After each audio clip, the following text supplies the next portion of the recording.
Dear Jouhayna, I don't believe in having a resolution at any particular time of the year. what is your secret to sticking with them? I feel good in myself when I'm looking after myself because I love myself truly. I need to be as fit as my 64-year-old mother. But when you ride a horse, you burn 500 calories at a time. I burn out so quickly and I can't be like a chicken ma. Whenever I used to have my class in Spanish, my Spanish teacher used to tell me, have you changed the chip in your brain? Meditate, take a moment for yourself, press pause. Resting does not necessarily mean taking a nap. These are going to be 20-minute episodes, short and sweet, just like us. I had gained 2 kgs of fat.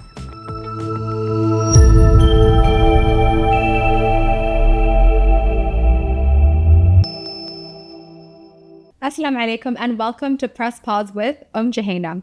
On today's episode, it is a segment where you have sent us questions for Mom and I to respond to. And I've decided to call it Dear Jouhayna. And Jouhayna. Okay, Mom. So before we begin, it's the month of January. And I wanted to ask you a question first. What do you think of resolutions? Resolutions, I don't believe in having a resolution at any particular time of the year. You can resolute, if there is a word like that. You can decide on, correcting yourself in certain aspects of your life based on when you are ready. When you are ready to start and when you feel you'll be able to commit. And then keeping that commitment rolling and going is what a resolution is all about. It doesn't have to be from the 1st of January to maybe the 7th of January. That's it. For some people, it's super short. Exactly. For some people, okay, they go on. But I don't believe in resolutions. And I believe in sticking to good habits. Mm-hmm. Over a period of time, you tend to get used to it. And that's what you should plan to do, to get used to a particular habit, which is good. And all you have to do is to stack good habits and try to let the bad habits just wither away. Because that's the only way to deal with life. You accept what you feel is going to be beneficial for you and stick to it. Sticking to it part is not going to be easy. Be aware of that and work on it. You're the only person who can help yourself. Mm-hmm. You don't expect anybody else to help you. And it won't last throughout the year. For me, what I believe is that I make things last because I want them to last. Mm-hmm. It doesn't have to be the end of the year, the beginning of the year, Christmas or New Year's or Easter or whatever. Mm-hmm. So I believe in that.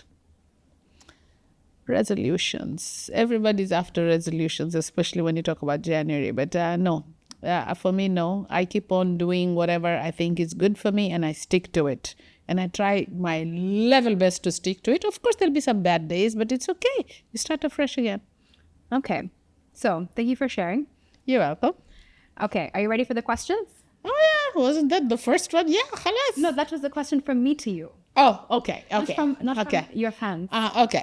Let's just hear it. Dear Jouhayna, I always make New Year's resolutions, but I never follow through. What is your secret to sticking with them? My secret is discipline. Learning discipline, you have to nurture it. It won't just happen overnight. Mm-hmm. Sticking to it by, of course, rewarding yourself. Like whenever you've done something good for yourself, you reward yourself because you do merit it. Mm-hmm. And that will keep on going and it'll be your main motivating factor. And what I do is I just keep on going because I feel good in myself when I'm looking after myself because I love myself truly. Yes, you do. Yes. I can vouch for that. So just love yourself, prioritize yourself and give it a go. And there might be aware that there'll be some bad days where you can maybe not work out. And resolutions doesn't necessarily mean working out or whatever. It is a pack, of good habits. Mm-hmm. You stack all those good habits and you work on them. And that brings out the good you in you, Mm-hmm. So I know. Yeah. So continuing to do that is just a form of discipline and you have to learn to continue. That's it. That's true. For me, I feel like when it comes to New Year's resolutions, I'm a proactive person. So I actually started my New Year's resolutions in November of 2024 because I made the decision of I want to start eating healthier because as I mentioned on the first episode, I am eating wrong, even though I'm eating less. And I just felt like the brain fog, the fatigue, it just wasn't feeling good in my body. And then I have you who, mashallah, to this day, you take care, such good care of yourself. Alhamdulillah. And I just made the decision. I was like, I need to be as fit as my 64-year-old mother. You know, because I just felt like my metabolic age definitely was not aligning with me, you know. So I actually started really early so that by the time January comes, that I'm already in the groove of things. So for me, I'm a very proactive resolutioner. But I also feel like it's because I knew I'm turning 30. So I was like, okay, what can I do to better myself for myself and thinking about my longevity, my health, my well-being, mental and physical.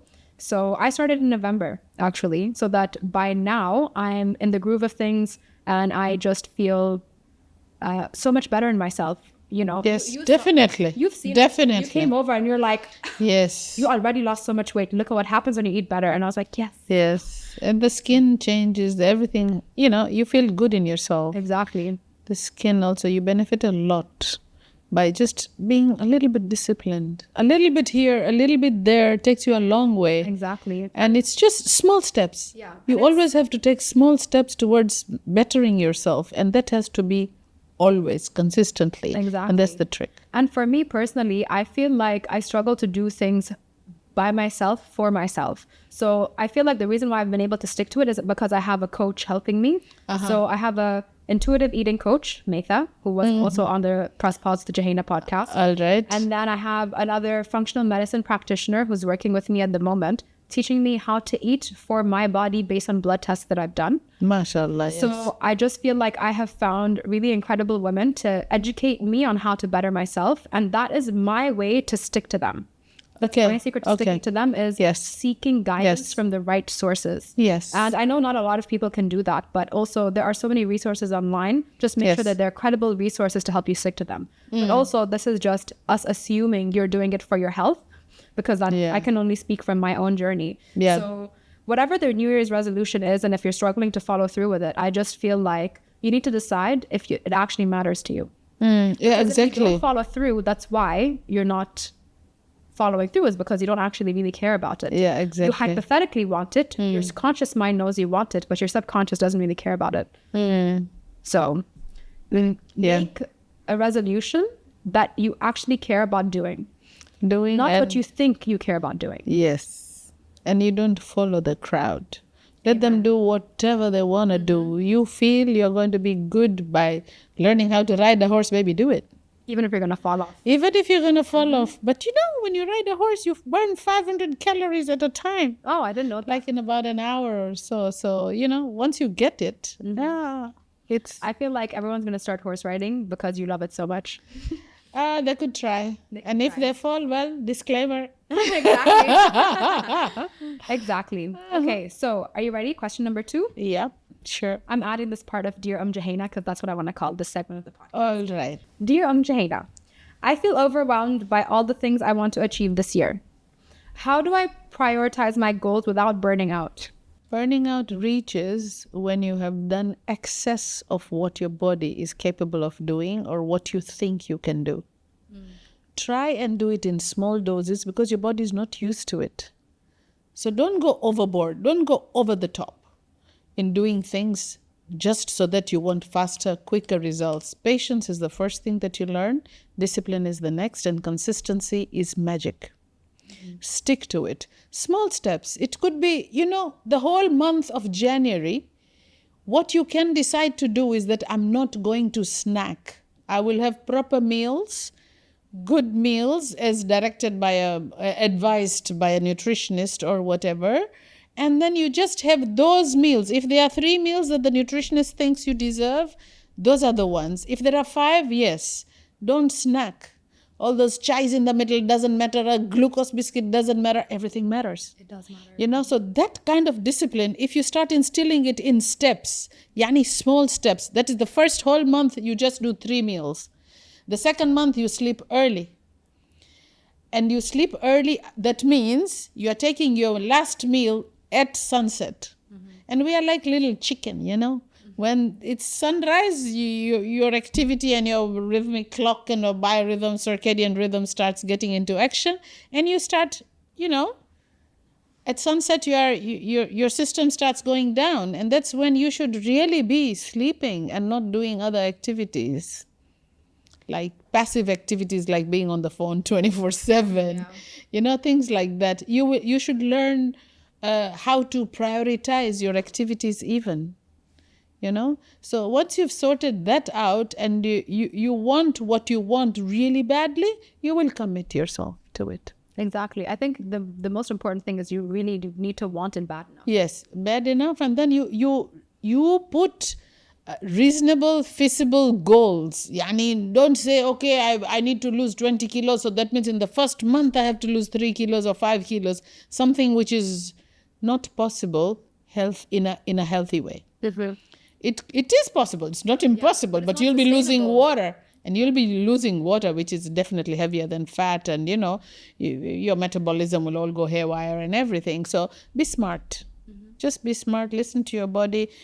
Give your body only how much it can take, and slowly instill extra movements or, the diet and everything else in small doses. That's my take on it. Exactly. For me, I feel like I can speak from personal experience of doing far too much and burning out. My full-time job that pays for this podcast is shift work. I'm a traffic controller, right? So I burn out so quickly, and I can't be like a chicken ma because I have to work at night. I know. Because pilots fly at night. Yeah. But of course, there are exceptions, but it should be something which is feasible, which you feel that you can do, and then you have to sit down to look for specific solutions depending on the particular problem that you have. Yeah, that's true. You can never generalize, no matter what, about anything in life. Exactly. So this is an ideal example. Yeah, and also I feel like specifically for burnout, I think you need to learn to identify when you're starting to feel burnt out or when you anticipate you're going to burn out. Because as you mentioned, you can't be specific that for everybody. So you can't say after 2 hours of solid work, I'm going to burn out, because you don't know, everybody's different. So I feel like the most important thing is to go inward and reflect. Yes. And be aware of what you're feeling and your emotions. Like I used to be very emotionally constipated. You know me, like I just would always push everything down. But then the more in tune I've become with myself, with my emotions, with my feelings, I've been able to determine today I just need a day. Like even this morning I woke up, I had so much to do with the podcast that I was like, it's too much to do. I feel overwhelmed. I'm not doing anything. And I just decided I'm not going to do that. And then when I gave myself that break of an hour or two, just whatever, we were hanging out with Marwa, who was doing your makeup. And then I was like, now I'm ready. And then I went. And breaks are good. Exactly. They're rejuvenating. Exactly. Yes. And, I think the most important thing is to just stop and close your eyes if you have to. Just shut off one way of your senses. And that's what I do. I will literally go, if I'm feeling overwhelmed, and I'm just going to sit and close my eyes and focus on my breath. And then sometimes I even nap, which I don't usually sleep well. So that's great. Talking about breaks, let me add this because I sincerely believe in it. Instead of taking a break of a nap, what I normally do, if I'm doing something like writing or, studying, and I'm constantly studying all the time, okay, it's Spanish now, this, that, whatever, what I will do, I will totally switch off that part of my brain and do some activity. Oh, the activity could be, and while you're doing that, you're already resting this part of your brain. Interesting. Okay? So if you're doing that activity, it could be physical, it could be something else. So I used to do Mandarin. Oh, so you swap from one language to the other, yeah. Oh, so and when you're doing that, you're resting this part, which has to think in Spanish, to that part, which has to sit down and think in Chinese, in Mandarin. Like whenever I used to have my class in Spanish, my Spanish teacher used to tell me, have you changed the chip in your brain? Because are you still lingering with your Mandarin? It was during the lockdown. So I used to, remember, that helps. Because I couldn't go out so much. I couldn't go out at all. It was the lockdown. Yes. So, either I do my online classes or I switch and do my classes, means workout lessons or yoga, whatever. Or I have to do something else, like which is online still again, and it activates another part of your brain. So resting does not necessarily mean taking a nap, in my opinion. Okay. In my opinion, you just switch off one thing, switch on the other, and the other is so ready to go. Exactly. Yeah. And even in that, in terms of rest or taking a break, because for me, I associate rest and easing from my burnout. Again, I realize now with what you mentioned, I'm switching off my brain. Yes, you're switching it off. Or you meditate. Reality TV. I used to meditate. Oh yeah, I just detach from everything and just meditate. I know the thoughts will go haywire in my head, but I'm meditating. I'm trying to go inward. You're processing. Definitely. And yes. For me, when I'm feeling burnt out, especially with all the shift work, and if I'm feeling really overwhelmed, I take a day that I call a do nothing day. And I message you. And that is very good. Exactly. You have to. A whole day. And I allow myself to get really bored because I'm so used to doing so much all the time that I get so bored and so almost not knowing what to do with myself by doing absolutely nothing, or even very mundane tasks of I'm going to cook, but I'm not going to play anything in the background and be mindful of what I'm doing. Yes. And just being able to tune off in that way has been so nice. So my recommendation, for me at least, is to rest. As Mom said, switch what you're doing. Yeah, switch. And a do nothing day or a do nothing hour. And also prayer has helped me because 5 times Alhamdulillah, a day, yes. you have to pause and say, I have an appointment with Allah. And you go and you just... That's like meditating, or you go inward. So, but if you're not religious, meditate, take a moment for yourself, press pause, Literally. So question number 3, and this will be the final question for this specific episode because these are going to be 20-minute episodes, short and sweet, just like us. Okay, question number 3. I want to start a fitness journey in January, but I've failed before. How do I set realistic expectations for myself? There, you said it already. Realistic expectations. Start having them. They should be realistic. Be realistic. Be realistic and have tiny goals, okay? In the first month, don't expect even any weight loss, because weight loss does not necessarily mean you losing fat. It could be you losing a lot of water.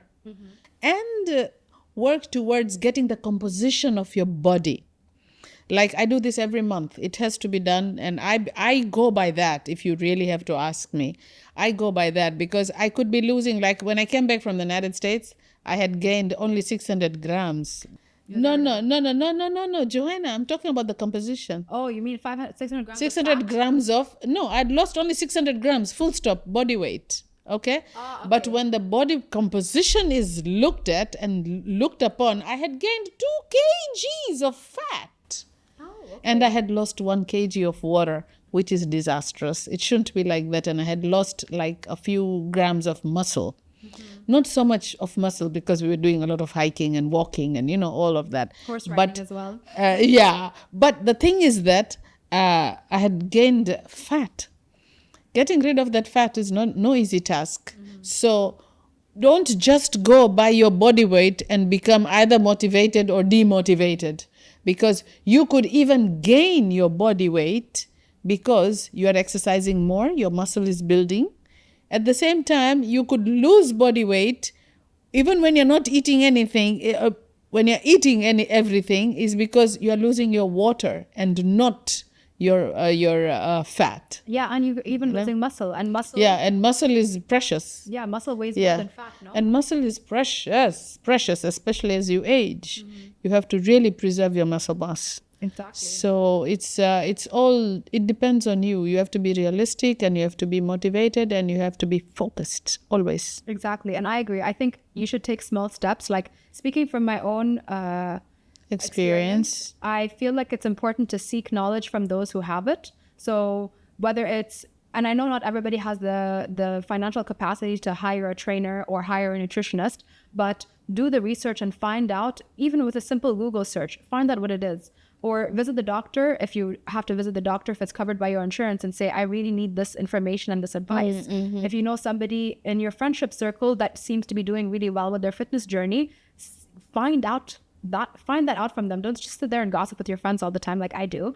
Find out information on how you could benefit yourself. And when you seek that goodness in others, it'll eventually find you. Look up Always. you know. Yeah. So I just feel like you do have to be realistic. So be realistic in what you want. Positive. Always. Exactly. And always. Exercising doesn't necessarily have to mean you have to go to the gym. It's just any form of movement. Move. That's Keep the on biggest moving. thing I've learned over the last year. Yes. Because even if it's just a little walk for 10 minutes, or moving just my keep on body, moving. having a little stretch, and even praying, actually, that's a whole yoga workout. Yeah, exactly. So I just take that a moment lot of to good stretches. exactly. So I feel like that's the most important thing for yourself, is to just and if you do fail, as mom says, you're going to fall off the horse, but just get back up and ride it just again. get back up. Okay, so we are going to answer the rest of the questions in the following week, so stay tuned. And please don't forget to like, share, and subscribe our channel. And here's a sneak peek for the next week. Dear Jouhayna, Constant change will always be there, but learn to adapt, how can I make a great first impression? accommodate, and proliferate or grow. Even if you show 1% of intellect, they'll be like, oh, shocked. Learn to be like water. I would call him Bocho. Don't know what that means. I have a habit of procrastinating. Slow down your breathing and everything sorts itself out. I have learned to thrive when I'm extremely stressed. How bad do you want it, and how much will you push yourself to achieve what you want? And my advice will always be apply everywhere, even if you think you're not going to get it.